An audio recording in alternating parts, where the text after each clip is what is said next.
उसमें आप देख सकते हैं कि 21st क्वेश्चन जो है 5 मार्क के लिए, but in Sanskrit this is the advantage that question is split into 5 different questions now. 5 different words, आपको करना क्या है, संधि विच्छेद करो और संधि का नाम लिख दो। आपको संधि विच्छेद करने के लिए आधा मार्क मिलेगा, संधि लिखने के लिए आधा मार्क मिल जाएगा। तो इस तरह से 5 शब्द हैं, 10 टर्मिनोलॉजी के लिए आपको 5 मार्क मिल जाएगा। Very easy, half of mark each answers. First one मधुदकम, will take one by one. मधुदकम, तो यहाँ पर मधु, सो मधु उदकम, उदकम शब्द तो आप जानते हैं, तो मधु प्लस उदकम, मधु उदकम, तो उ प्लस उ जो है यहाँ पर दीर्घ बन गया, दीर्घ संधि। नेक्स्ट पंचेंद्रियाणि, पंच शब्द आप जानते हैं, इंद्रियाणि शब्द भी आप जानते हैं। अ के बाद ई आया, सो उसके बाद इट बिकेम ए, पंचेंद्रियाणि, so that is why it is गुण संधि, आद गुणाः। So in the previous case it was अकः सवर्णे दीर्घः। If you know the sutra better, you can put it in the bracket. After dirgha sandhi, you can write akah savarne dirghah. After guna sandhi, you can write ad gunah. So that is depending on your intelligence and how you want to put your answers. Otherwise, this much is also sufficient. But if I add the sutra, then nobody has the chance to lose the mark. Now, divyaushadi. You see there, au is the outcome there, and au can be obtained when you add a with again au or o. So here aushadi is the second word, Divya is the first word. Divya औषधि या औषधि दोनों आप लिख सकते हैं, ये है वृद्धि संधि। तो यहाँ पर आपका वृद्धि रेची शब्द सूत्र जो है वो लग जाएगा। नेक्स्ट यावत जीवेत, यावत जीवेत, यावत जीवेत, ता के बाद अगर जा आ गया तो वहां पर लगेगा आपका स्तोहुस चुनाहस चुह सूत्र, श्चुत्व संधि, that is why you have यावत जीवेत। नेक्स्ट पिष्ठवा, पिश प्लस थ्वा, यहाँ पर थ्वा प्रत्यय है और यहाँ पर पिश धातु है, and there you can apply ष्ठुत्व संधि। ष्ठुत्व संधि की वजह से वहां पर ता का ठ बन गया, तो पिष्ठवा बन गया। So that is how you have this पिश प्लस थ्वा प्रत्यय। थ्वा प्रत्यय में ख का लोप हो जाता है, दैट यू नो ऑलरेडी, जैसे स्नात्वा भुक्त्वा आदि। सो देयर यू हैव क लोप, बचेगा क्या, थ्वा बचेगा। सो इन दैट थ विल बी रिप्लेस्ड विथ ट, why, because it is the ष्ठुत्व संधि। यहाँ पर थोड़ा ट्रिकी क्वेश्चन ये था, पिष्ठवा is the tricky question because dhatu is combined with the pratyaya. If it is a word and word, that is easy for you, you can identify, like panchendriyani. If it is dhatu and pratyaya, sometimes you may get confused, and that time what you have to do is think which sandhi is not asked. Already dirgha is asked, guna is asked, vriddhi is asked, shutva is asked, so probably it is some other sandhi. So in that way also you can think, but always not true. थोड़ा बहुत आपका दिमाग अगर चलेगा तो you can get back the word. Sometimes you know this is the sandhi, you don't know how to split the word. You may make mistake there. That is also okay. Try your level best to make the correct answer, get the correct answer, because this is scoring subject. Pishtva. Repeated practice is the only way you can master the subject of Sanskrit grammar. So first of 5 mark question is over. Now we'll move ahead with the second of the 5 mark question, which is in relation to Samasa Vigraha. So Adihari, Sumadram, Yupadaru, Davakhadirav, Nilotpalam.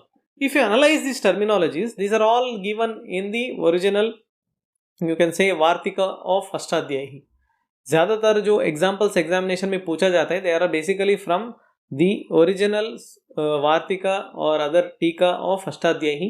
Which ever example they give, they are asking the same examples in the examination. So you have 4 main समास, that is सत्पुरुष द्वंद्व, then you have the अव्ययी भाव and ultimately बहुर्विहि, and of course the variants of तत्पुरुष many are there, like कर्मधारय, you have dvigu, you have the nai tatpurush samas, and you also have upapada tatpurush samas and various other like subvariants. But here you have to analyze the major one and then go for the subtype. We will start with the first one, adi hari, adi hari. Adi शब्द से ही आपको idea लग जाएगा, this is something in relation to अव्यय. Adi is an अव्यय, so अव्ययी भाव समास, probably it is applicable. So in अव्ययी भाव समास we are going to study in detail later. So at that particular point of time you can see the entire detailed video. So one of them is adhikarana. Whenever there is adhikarana, so we use the अव्ययी भाव समास. So araviti, araviti is the सप्तमी, अधिकरण के अर्थ में है यहाँ पर. That is why the समास विग्रह will be araviti, अव्ययी भाव समास. Sumadram, su again is an अव्यय. So again you can guess that probably it's an अव्ययी भाव समास. और यहाँ पर समृद्धि के अर्थ में है, तो यहाँ पर मद्राणाम समृद्धि ही, मद्राणाम समृद्धि ही. Again I will discuss this when I take up अव्ययी भाव समास in detail. What are the ways how we do the samas vigraha? Different type of vigraha is possible only in अव्ययी भाव समास. Others are easy. In अव्ययी भाव समास how to do the vigraha, थोड़ा बहुत वहाँ पर चेंज है, तो उसको मैं डिटेल में जब वीडियो बनाऊंगा तब मैं देखूंगा. इस वीडियो में हम थोड़ा बहुत क्वेश्चन आंसर की तरह ही देख रहे हैं। तो यूप दारू, यूप रेफर्स टू द यज्ञ, दारू refers to the wood responsible for or required for the purpose of yagna, that is nothing but chaturthi vibhakti. So yupaya daru, yup के लिए दारू, that is for the yagna you require the wood. So chaturthi तत्पुरुष समास. Next धव कदिरहु, यहाँ पर आप देख सकते हैं द्विवचन रूप है, दोनों इंपॉर्टेंट वर्ड्स हैं, दोनों पद इंपॉर्टेंट है, दव भी इंपॉर्टेंट है, खदिर भी इंपॉर्टेंट है, दव च कदिरह च. So this is the simplest of all. इतर द्वंद्व समास. नेक्स्ट नीलोत्पलम, this is also very easy. उत्पल जो है पेटल उसका कलर है नील. सो यहाँ पर विशेषण विशेष संदर्भ है में है, so that is why you have कर्मधारय समास. यू कैन सिंपली पुट नीलम उत्पलम एज इट्स द समास विग्रह. So this is nothing but कर्मधारय, और you can also write it as समानाधिकरण तत्पुरुष विच इज प्रथम तत्पुरुष समास. लेकिन बेस्ट है कर्मधारय समास आप लिखेंगे तो आपको पूरा मार्क मिल जाएगा. So this is in relation to the second of the question after sandhi samas. So 5 and 5, 2 5-mark questions are done now. So we'll move ahead with the 23rd question, the third of 5-mark questions. So here also you can see 5 sub questions are there. Each will carry 1 mark. Wherever you have 2 fill in the blanks, it will carry half. Other places you will have 1 mark. So here you have to fill the blank with अव्यय. एक अव्यय का topic है आपके syllabus में. You have to identify the अव्यय and know the meanings of the syllabus अव्यय, whatever is given. Here you have to fill in the blank. This is also easy, but little bit you have to put your mind on that meaning. Dash ashvah davati, dash shashakah davati. So ashvah davati, shashakah davati. So both animals are running. Ashva and shashaka both are very good runners. So davati. So something is about relation, like similarity. Yata tatha would be the best avyay. Whenever you have to compare something, yata tata would come. So that is why here yata tata. तो इसको मैं detail में जब अव्यय का topic लूंगा, so will have a in depth understanding of where to use this kind of terminology. Otherwise जैसे यदा तदा, यस्मात् तस्मात्, where to use, which context it is to be used, where we have to think, all those things will see. But one thing is sure, whenever you have to fill in the blanks in the same line, usually it is these words yatha tatha, यत्र तत्र, यस्मात् तस्मात्. सो उस तरह से आपको सोचना पड़ेगा. यहाँ पर जो बेस्ट है वो है यथा तथा. सेकेंड वाला है गणतंत्र दिवसे छात्राः राजमार्गे डैश चलन्ति. गणतंत्र दिवसे छात्राः राजमार्गे न चलन्ति. यहाँ पर बहुत सारे अव्यय का इस्तेमाल कर सकते हैं. ऐसे नहीं कि एक ही अव्यय वहाँ पर होना चाहिए. But I have added here न because that is also matching here and it's an अव्यय. So that is also one अव्यय. I mean one answer you can put.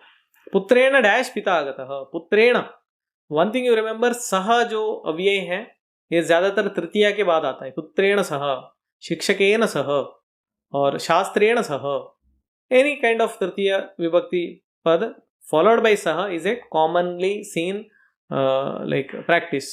सो जहाँ पर तृतीया है, अगर उसके बाद किसी और के साथ वो जाने की बात है या किसी के साथ आने की बात है, किसी के साथ पढ़ने की बात है, तो वहाँ पर सह जो अव्यय है वो लग सकता है. नेक्स्ट गुणः डैश अनुरागस्य कारणम. गुणः खलु. सो गुणः डैश अनुरागस्य. गुणः is the cause for anuraga.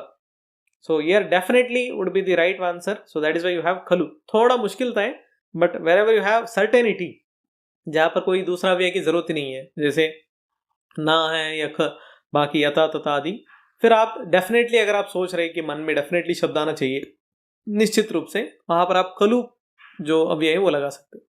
रामेण डैश, जैसे मैंने पहले भी कहा था, रामेण सह सीता न अगच्छत. सो तृतीया के बाद सह जो है वो कॉमन प्रैक्टिस में है. तो इसमें दो फिल इन द ब्लैंक्स में एक ही अव्यय था, that is saha. So that was the 23rd question about avyaya. Now write the roop of all vibhakti and vachan of two words. One is guru and other one is asmat. गुरु शब्द आप लिख सकते हैं, उकारांत है, पुल्लिंग शब्द है, और अस्मत् शब्द तो आप जानते ही है. So here you have two words, that is why you will have 2.5 and 2.5 marks each. सबसे पहले आप लिखेंगे गुरु. गुरुहु, गुरु, गुरवः, गुरुम, गुरु, गुरून्, गुरुणा, गुरुभ्याम, गुरुभिः, गुरवे, गुरुभ्याम, गुरुभ्यः, गुरोः, गुरुभ्याम, गुरुभ्यः, गुरोः, गुर्वो, गुरूणाम, गुरौ, गुर्वो, गुरुषु. Now the last one, संबोधना is not compulsory but you can go through if you want.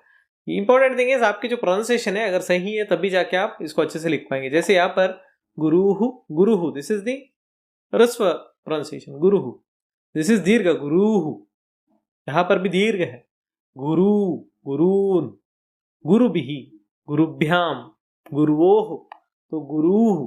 So जहां पर दीर्घ है उसको दीर्घ ही प्रोनाउंस करना, otherwise you will make a mistake here. Second one was in relation to the अस्मत् शब्द अहम, अहम, आवाम, वयम, माम, आवाम, अस्मान. सो यहाँ पर दो ऑप्शन है, जहां पर भी दो दो ऑप्शन है, आप देख सकते हैं. You can go for any one. मया अवाभ्याम अस्माभिः, मह्यम आवाभ्याम अस्मभ्यम, मत आवाभ्याम अस्मत्, मम आवयो अस्माकम एंड मही आवयो अस्मासु. यहाँ पर कोई संबोधन नहीं है, because you your self don't call your self loudly. संबोधन की कोई जरूरत ही नहीं है. सो this is how you will get 2.5 marks for you both. So you know 2 words will come for your final exam regarding this table. जैसे table आ गया, पहले आप डाल दो विभक्ति और वचन ऊपर, उसके बाद आप लिखना शुरू कर दो. You will easily manage them. Next, moving ahead with the next question. उपसर्ग, here they are giving option, construct one word using any 5 उपसर्ग. So here the student is free to use any 5 उपसर्ग. एक उपसर्ग का नाम लिख दो, उससे एक सेंटेंस बनाओ. एक उपसर्ग लिखो, उसका सेंटेंस बनाओ. यू हैव 22 उपसर्ग. सो द्वाविंशति उपसर्गः, प्रापरादि, you know that very well. So whichever you feel comfortable you can use. I have given few examples here, but what I have done is, for taking the sentence I have used the sutra from Ayurveda. शास्त्र में जो line है वही लिख दिया, क्योंकि उसमें कोई गलती नहीं होता. अगर आपको श्लोक याद है तो वही लिख सकते. जैसे उप एक उपसर्ग है, ठीक है, तो उसमें त्रय उपस्तंभा इति आहारः स्वप्नो ब्रह्मचर्यमिति. ये सेंटेंस अगर मुझे पहले ही पता है, क्योंकि मैंने सूत्र याद कर चुका हूँ कोई दूसरे सब्जेक्ट में, तो मैं यहाँ इस्तेमाल कर सकता हूँ. मुझे दोबारा दिमाग लगाने की जरूरत नहीं है कि सेंटेंस बनाना है, नहीं है. सो एक उपसर्ग है. Next you have anu as upsarg, अनुमानम खलु थर्को युक्ति अपेक्षः. यू हैव परि, उष्णाम्बुनादः कायस्यो अधः कायस्य परिषेको बलावः. यू हैव प्र, अस्ति नेत्र समुद्रव्यम धूमनेत्रम प्रशस्यते. नेक्स्ट उत, उद्वर्तनम कफहरम मेधसः प्रविलायनम. इसी में दोबारा प्र उपसर्ग भी है. सो in this way you can save time. ये मैं इसलिए बता रहा हूँ क्योंकि if you know the sutra from samhita adhyan or padarth vignan, definitely you will have many of the upasarga examples there. So if you know the sutra, just write them. Don't waste time creating your own. If you don't know the sentence from any sutra, then you have to sit and create a sentence. Create a sentence with 3 words or 4 words, which can be as simple as that. It could be karmavachya or kartrivachya, depending on your intellectual power. Now, इससे आपका 5 mark मिल जाएगा. Next we go ahead. 26th question, construct the word using following प्रत्यय. So simple answer, 1 word you have to give, each Pratyaya has to be used. सबसे पहले है अनियर. सो पचनीय, पचनीया, पचनीयम. I have given options here just to show you that it is पुल्लिंग, स्त्रीलिंग एंड नपुंसक. आपके लिए एक ही उन्होंने मांगा है. क्षत्रिय प्रत्यय से पिबन, पिबंती, पिबत, इफ यू यूज पिब धातु और पा धातु. नेक्स्ट कृत, कृ धातु अगर आप यूज करेंगे तुमुन प्रत्यय कर्तुम. पट धातु यूज करेंगे पठितुम. Depending on your interest you can choose any one. त प्रत्यय त्यक्तः, त्यक्ता, त्यक्तम, डिपेंडिंग ऑन पुल्लिंग, स्त्रीलिंग और नपुंसक. So this is just to show to you. If you can write like this, very well justified. Otherwise you can just write any one word. If it is pulling, you think you can write only त्यक्ता, that is sufficient. You need one word. You can use other way also. You can use one धातु, उसी से आप 5 प्रत्यय भी बना सकते हो. प्रत्यय जोड़ के शब्द भी बना सकते हो. जैसे मैं अलग अलग धातु का इस्तेमाल किया, एक ही धातु को इस्तेमाल करते हुए आप 5 का आंसर भी दे सकते हो. That is also good representation. Lastly तव्यत प्रत्यय, पठितव्यः पुल्लिंग, पठितव्या स्त्रीलिंग एंड अल्टीमेटली पठितव्यम इज फॉर नपुंसकलिंग. So this in relation to the प्रत्यय and formation of words. This will carry 5 marks. You can easily get that. Now the 27th question, again 5 mark question. Go for one by one. भू धातु के लट लकार. भू धातु के लट लकार जो है, यहाँ पर आप देख सकते हैं भवती, भवतः, भवन्ति, भवसि, भवतः, भवत, भवामि, भवावः, भवामः. नेक्स्ट यू हैव पच धातु. पचतु, पचताम, पचन्तु, पच, पचतम, पचत, पचानि, पचाव, पचाम. यू हैव गम धातु विधिलिंग. गच्छेत, गच्छेताम, गच्छेयुः, गच्छेः, गच्छेतम, गच्छेत, गच्छेयम, गच्छेव, गच्छेम. लिख धातु लंग लकार. अलिखत, अलिखताम, अलिकन, अलिखः, अलिखतम, अलिखत, अलिखम, अलिकाव, अलिकामः. नेक्स्ट कथ धातु लास्टली. कथयति, कथयतः, कथयन्ति, कथयसि, कथयतः, कथयथ, कथयामि, कथयावः, कथयामः. Here one thing is, it is a lengthy answer, but of course if you know the answer you can finish it in 2 minutes each. At least in 10 minutes you can finish this easily. So we'll move ahead with the last of the 5 mark question. Write the karaka in the underlined words. Yeah, they have underlined already the words. You have to just write which karaka is there. Like sarvanashe samutpanne ardena karyam. So sarvanashe samutpanne. So these are representing the adhikarana karaka. Sarvanashe samutpanne. And the ardena is representing karana and karyam representing the karma, that is karaka. You have to just write the name of the karaka. You can write karana karaka and karma karaka, that is sufficient. So you will get 5 marks here. So now we move ahead with the last part, that is the long answer questions. यहाँ पर 4 long answer questions रहेंगे 10-10 mark each, तो कुल मिलाकर 40 marks.